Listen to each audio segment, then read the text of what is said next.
Hi, my name is Karen Benton and I'm with Limitless Living.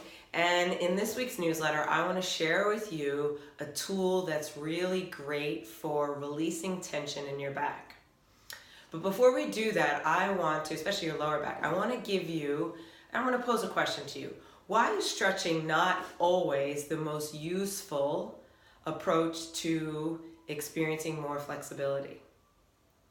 And the answer to that question is because when you're stretching, if you happen to be a tight person, what are you experiencing?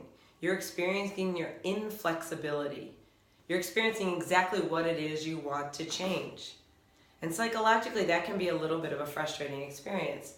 So when you experience something that involves proprioception, like we have in the other two videos, right, when we're tapping and squeezing and updating the brain on information, and I give you more information about this topic in my classes, and I have another one coming up this week on Saturday, rescheduled from last week thanks to my voice. You can hear it, it's getting better every day.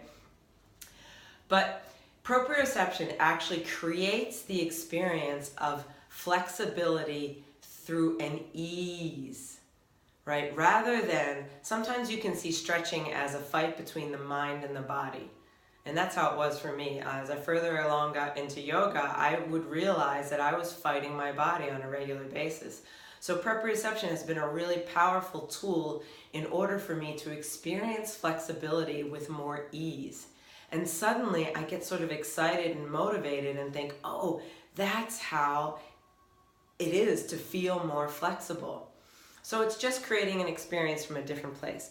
So what we're going to do today, we're always working on that sort of posture that many of us in the modern world are finding ourselves unknowingly engaged in, right? Where the shoulders are hunched over, the neck's lifted forward, and our pelvis is tilted in one position. And as we're going to talk about in my next pelvic workshop on Saturday, April 28th, you know, these movements are all fine, right? You can move the pelvis side to side, forward, back, twist it a little bit. All of these movements are fine. Where they become an issue is if we get stuck in one of those movements, right? And if we're stuck to the point where we're not even aware that we're stuck in them, and we're using the same movements to the detriment of the other movements. And that's where we start to find breakdowns in the physical body, imbalances in the body, and we start to experience some problems. So if you find yourself sitting at the desk and you want to get a quick release for your back, grab yourself a couple of Franklin balls. If you don't have Franklin balls, you can just use your fists to tap. And what you want to do is get this lower back area. And you're going to stand up and you're just going to tilt your pelvis forward, right? If your pelvis were like a bowl of water and you wanted to pour the water out the front, that's the position you would take. Make sure you have a nice little bend in the knees. And then you want to pour the water out the back of the pelvis. So you're doing anterior rotation and posterior rotation with this, and you're allowing your lower back to follow the pelvis, right? Nice soft movement, nice bend in the knees, and breathing. And then you're going to take the balls, and as you're engaging in that movement and breathing, you're going to tap.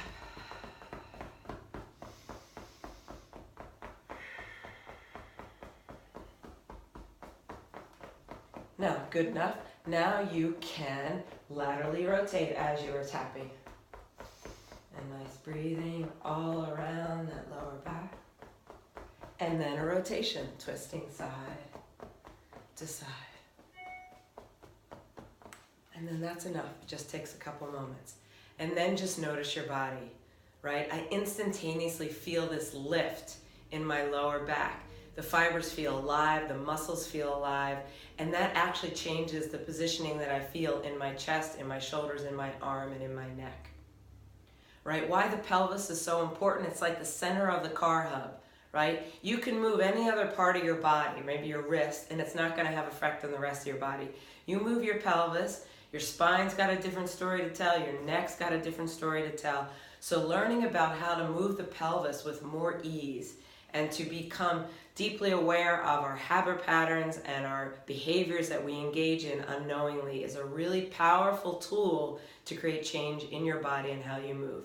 Join us this Saturday on April 28th at Sound Movement. Information is below. Thanks so much. Have a great day.